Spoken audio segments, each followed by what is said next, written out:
And I got in that moment a glimpse that this little girl is going to grow up and she's going to take on the world and she's going to be all right.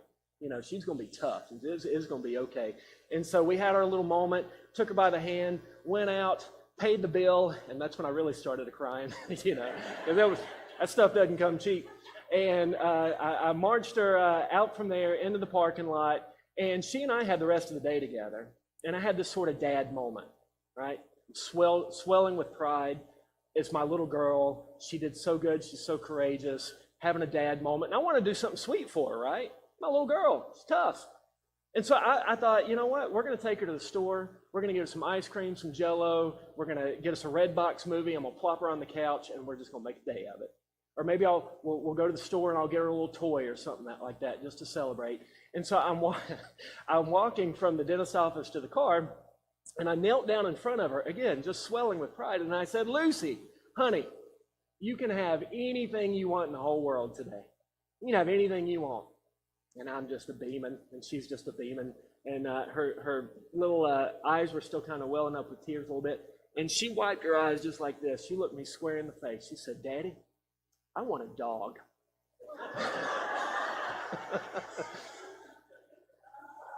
Oops. How do you think this story ends?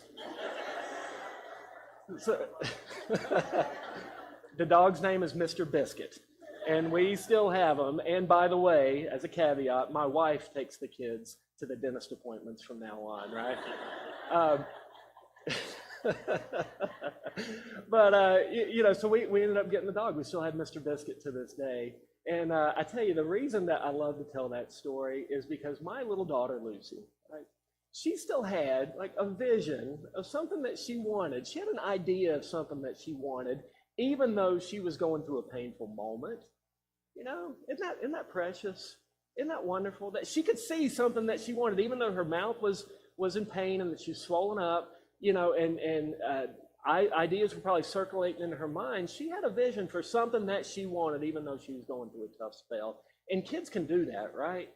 Kids can do that. You know, kids have these dreams of being astronauts or farmers or cowboys or ball players and things like that because, you know, they hadn't been yet confronted with some of the harsh realities of the world, right? That doing these things and living out that vision can be difficult.